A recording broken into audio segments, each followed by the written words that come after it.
vous savons nombreux à suivre le journal de la ville. Mesdames et messieurs, voici les sommaires. 2 marches autorisées pour ce samedi 20 mai 2023 à Kinshasa par le gouverneur de la ville, Jean-Tiningo Bilambaka. Il s'agit de la marche de l'opposition et de la Ligue des jeunes de l'UDPS, parti au pouvoir. Et du côté de l'opposition, on parle d'une blague de mauvais goût de la part du gouverneur qui, selon Martin Fayoulou, président de l'ECD, joue avec le fait. Et les commissaires du visionnaire adjoint de la police nationale congolaise, ville de Kinshasa, Silvano Kassongo, insiste sur le respect de l'itinéraire tracé par l'autorité provinciale à suivre pendant la marche ce samedi 20 mai par les opposants et les jeunes de la Ligue de l'IDPS. Et c'est en vue d'éviter tout dérapage. L'opposition doit marcher à Sakombi Kasavubu pour chuter à Imka et la Ligue des jeunes de l'UDPS va marcher au rond-point Gaba en passant par l'université jusqu'à Saint-Raphaël. C'est tout pour les sommaires. Mesdames et messieurs, encore une fois, bienvenue dans ce journal. 016. La ville de Kinshasa risque le pénurie des riz parfumés produits à Kingabwa dans la commune de Limete. Après la pénurie de maïs dans les Grands Katanga et Kasaï, le riz parfumé est devenu rare à Kinshasa à cause des inondations qui détruisent les plantations de riz de la rivière Ngwele. Les agriculteurs de Kingabwa lancent un cri d'alarme aux autorités afin de sauver leur travail qui pourtant nourrissent plusieurs familles de la capitale. Awa biso tozana chantier de tolonaka loso na biso na ba matembele bandunda ba pondu bangai biloko ebele tolonaka awa mais ane oyo toloni tenzela ezate mai pasuka partout ezokotela biso biloko nyonso toloni ekufi na mai tozomona ndenga kosala te bana na biso bakotanga neo ndenge nini tozokoka te bakonzi batalela biso likambo babongisela biso nzela botindela biso tracteur so batindela biso tracteur bakangi bisiko epasuki wana nakasimba mso eza kitoko biloko tolona kane lesaka population tozokene koteka ngo partout bazoya kosomba awa bongo ane o tozu échec eloko moko te ezala loso ekufi biso bozomona ndenge boti awa loso kitoko dongo mais côté kuna eloko moko te epanzana nyonso mai ezoleka. Ogintumba Jérôme est le président des agriculteurs de Kingabwa. Kingabwa eza kosala loso oyo elesaka Kinshasa mais mbulo lokola bomoni calamité naturelle mai maye ebuki digue lokolo zomona mayo nyonso to eza koleka boye eza kopolisa misala nyonso tosalaki bato bamipesaki makasi penza mbulo oyo loso edingaki ezala ya mingi mais à cause ya cassure ya badigue partout mai ekomi kokota badéchet plastique lokola boza komona yango bebo ebibisi bilanga moye loso ezala mbulo oyo ekozala pasi penza. Inondation yaka mais kasi ambulo oyo depuis plus de 30 ans nano emonani lokola ambulo oyo te. Jean Mangalibi, membre de l'association SOS Kinshasa, fait un plaidoyer en faveur de ses agriculteurs. On voit aujourd'hui on a des soucis avec les maïs. Nous risquons d'avoir aussi la même soucis avec les riz. En sachant que nos amis ici, ils sont bien organisés, ils peuvent arriver à nourrir même l'un 20e de la population quinoise. Là, on voit qu'ils sont en détresse, leur digue a cédé. Nous demandons un regard positif des autorités. Parce qu'arranger cette digue et leur donner même 2 ou 3 tracteurs, ce n'est rien par rapport aux besoins que le Congo a.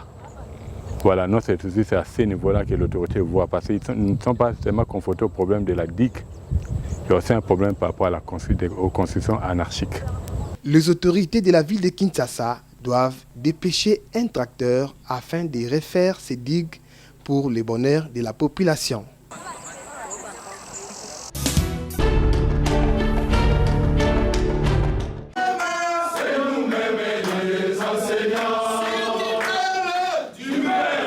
Après plusieurs démarches pour exiger le respect des engagements pris entre le gouvernement et les bons syndicats LPST aux assises de Mboué-la-Loge, sans suite jusqu'à ce jour, l'intersyndicale des syndicats des enseignants de l'EPST décide de l'arrêt du travail sur toute l'étendue de la République démocratique du Congo dès ce lundi 22 mai 2023 jusqu'à nouvel ordre. Leur déclaration. les syndicats membres de l'intersyndicale de l'EPST constatent avec amertume le non-respect par le gouvernement de la République des engagements pris entre ces derniers et les bancs syndicales de l'EPST dans la province du Congo central en dépit de plusieurs tentatives de négociation le 2 mars 2023. De ce qui précède, l'intersyndicale de l'EPST décide de l'arrêt du travail sur toute l'étendue de la République dès ce lundi 22 mai 2023 jusqu'à nouvel ordre. Sur ce point précis, l'intersyndicale de l'EPST invite tous les enseignants et les personnels œuvrant dans les écoles, à l'inspection, dans tous les bureaux gestionnaires et ceux des services centraux de l'EPST d'observer cette décision syndicale dans leurs services respectifs. Ainsi, invitons tous les parents à garder leurs enfants à la maison. C'est pour la première fois que les syndicats de l'EPST parlent le même langage. Ils durcissent leur temps, que les parents gardent leurs enfants à la maison à partir de ce lundi 22 mai. Qu'aujourd'hui, tous les syndicats de l'EPST ont parlé un même langage. Nous disons et nous exigeons au gouvernement de répondre au plus vite que possible à ces messages. Si le gouvernement ne répond pas, nous avons une batterie d'actions dans la grève. Nous exigeons au Premier ministre de sortir de son silence, puisqu'avec la complicité de l'FMI, ils disent qu'ils ne peuvent pas donner l'argent. Mais puisqu'ils ne peuvent pas donner l'argent, ils vont inviter l'FMI à envoyer les enseignants s'occuper des élèves dans ces pays. Les députés,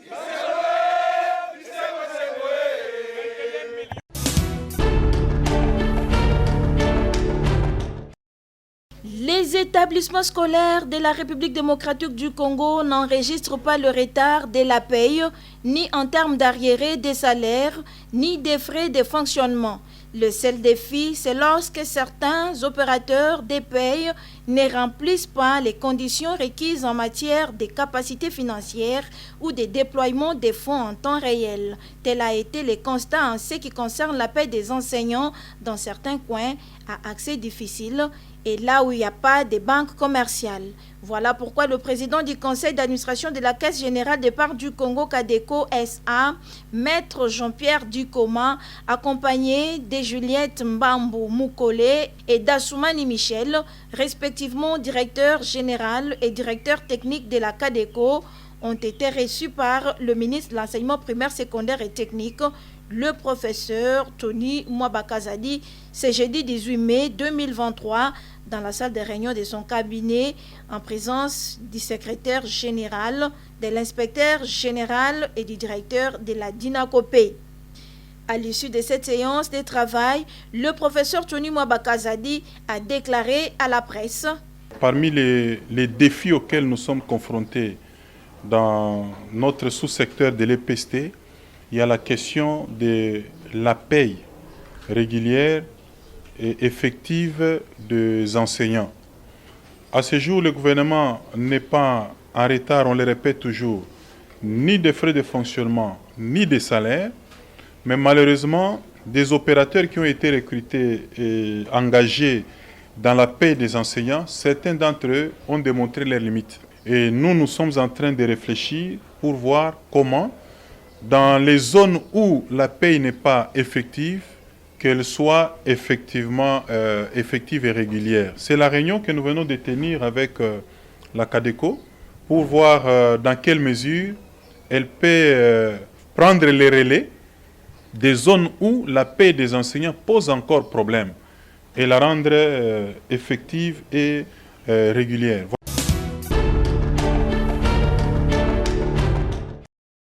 Climat de mésentente au sein du village Nganda Cessé dans la commune de Lansele. Cette tension du colère est due au décès du jeune homme du nom de Jules qui a trouvé la mort suite à une incompréhension entre lui et les clients d'un bar de la place. Une incompréhension qui a causé un drame selon Champion Ewagi Bailotaka, représentant coutumière du village Nganda CC. Touti kobungisa montenga moko ya biso ya carte movandi ya quartier kombo na e likengo ebole ya Jules ndeye azali moko oyo auti kotika biso abungisi modimo na ye na ndenge ya mwa brutalité makasi bandeko moko bayaki na esika moko basala oyo ya bopemi oyo babengaka bar moko eza na avenue AGL no 5 na kati ya Nganda CC moko na babenga yango Bi Royal moko nango eza Monsieur John nde bandeko bayaki kozwa mwa kopo na bango swati mwa kopema esika ye wana ntango baye baplace bajip na bango na long ya avenue AGL wana sikoyo ye petit wana pakufi azalaka voisin ya B1 wana sikoyo ntango baklasse bamituka elekaki mpenza ekotiti mopanzi epa na bango na portail na bango ya lupango ntango akomi akuti bamituka bandeko ezali adeklare ke non papa bomeka kosede kolongola motuka botia mopanzi mpo biso ozwa entré nde sikoyo ntango apusani mpo asolola na lisusu chauffeur wana akiti alobi oyebi teke mokolo motuka aza leta oyo mpe toza na kati ya baba leta tokolongwa te akei kobenga sikoyo mokolo motuka nde ntango baye babandi koagrese ye nde sikoyo esalaki ke babeta ye bamatraki oyo batiaka oyo babenga tien fouet mpo baneutralize ye ntango baneutralize bakoti na kati baligote ye par minute babandi kobeta ye sikoyo kotortire ye nde mona azalaki vraiment KO. Depuis le 21 ati bameki olanda ngo ba traitement azwaki ba choc abandi kosuba masuba ya makila abandi ko renseigner na zolo tout ça nde salaki ke emema eti na liwa. Le propriétaire du bar en question a été arrêté par la police mais ensuite relâché pour une liberté provisoire, ce qui a causé des tensions dans ces villages. Mais eloko esali biso pasi ke nano bakundi ata mowei te basali ata lilaka te kokunda te eloko te bapesi mesi wana liberté provisoire nde na yango climat malsain wana ezoleka na kati ya mboka. Le souhait des habitants du village Nganda CC est que le jeune homme Jules soit enterré dans la dignité et que les responsables soient punis par la justice congolaise.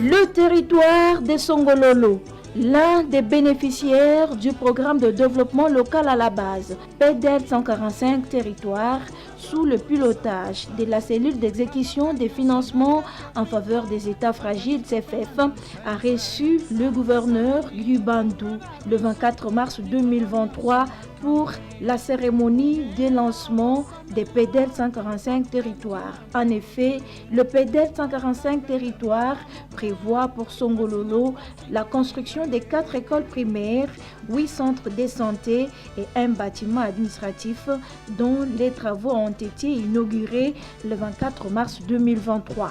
À son arrivée, Guy Bandou, gouverneur de la province du Congo central, a été accueilli par la population. Après les honneurs de la police nationale, la cérémonie a été inaugurée par le représentant de l'administrateur des territoires qui a souhaité la bienvenue au gouverneur et remercié le chef de l'État, Félix Antoine Tshisekedi Tshilombo, pour avoir pensé au territoire de Songololo dans le cadre de ce programme. Au nom de la cellule d'exécution des financements en faveur des États fragiles CFF, Ephraim Louyeye a présenté le travail de la CFF en rapport avec le PEDEL 145. Dans le cadre de la mise en œuvre du PEDEL, la CFF a signé un protocole d'accord de collaboration le 28 février 2022. Dans la première phase du programme de développement local de 145 territoires, il est prévu de construire 71 centres de santé et 10 bâtiments administratifs, dont les bâtiments devant vous de Songololo. Les territoires de Songololo, dans le cadre de cette phase du PEDEL, va bénéficier de 4 écoles primaires, le 8 centres de santé et un bâtiment administratif devant vous. Dans la seconde phase du programme, Excellence Monsieur le gouverneur de province, il est prévu la réhabilitation et l'entretien de 443 km de routes de desserte agricole. Les 443 km viennent en fait compléter les dispositifs mis en place dans le cadre de la deuxième phase de 2893 km de route pour toute la province du Congo central. Prenant la parole, Guy Badou a rappelé l'exigence pour les intervenants dans ces programmes de veiller à sa bonne exécution conformément à la volonté du chef de l'État, visionnaire et initiateur de ces programmes. C'est donc ici pour moi l'occasion d'instruire les administrateurs de territoire ici présents, secteur et la société civile ainsi que tous les membres du comité territorial de suivi à veiller au respect strict des normes liées à la bonne exécution de ce gigantesque programme. Quant à moi, je veillerai à travers mon ministre du Plan, coordonnateur des activités du comité territorial de suivi des 145 territoires et interfaces entre ce dernier et que la population du Congo central s'approprie ce projet qui vient répondre aux desiderata longtemps soulevés par elle. Après avoir invité la population à s'approprier du programme, le gouverneur du Congo central a inauguré les travaux pour les territoires de Songololo, Luozi et Mbanzangungu à travers la pose de la pierre pour la construction du bâtiment administratif et a à l'occasion remis les motos aux administratifs.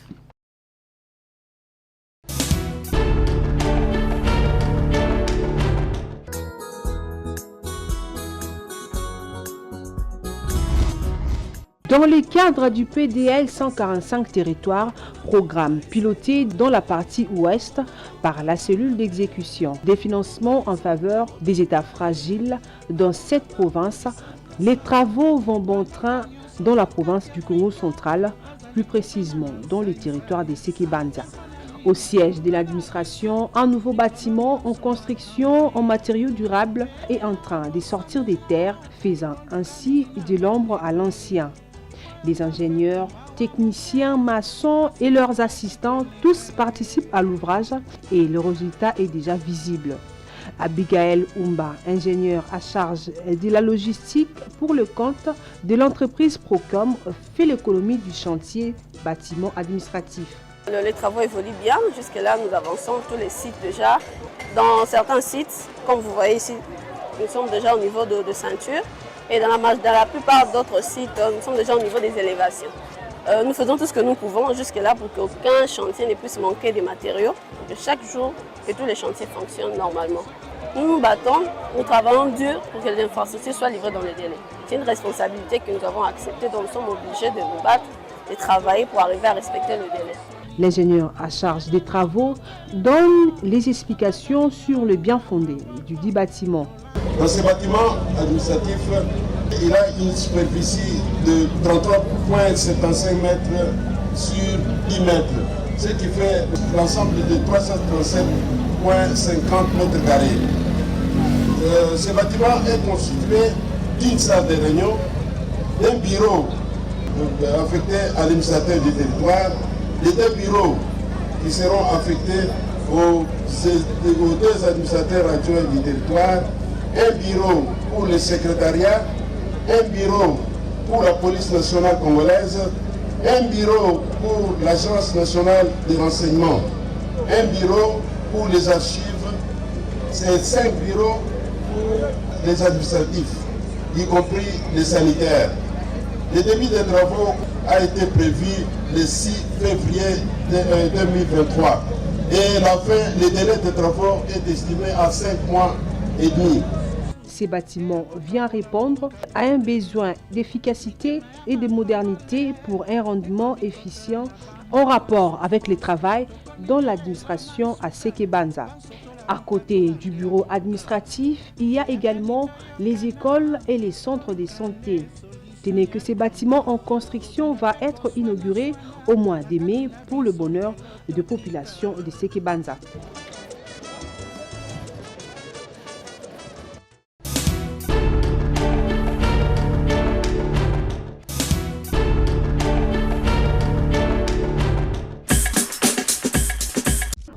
Nous sommes arrivés à la fin de ce journal de la ville, mesdames et messieurs. Merci de l'avoir suivi. Le prochain rendez-vous est fixé pour ce samedi et d'ici là, portez-vous bien.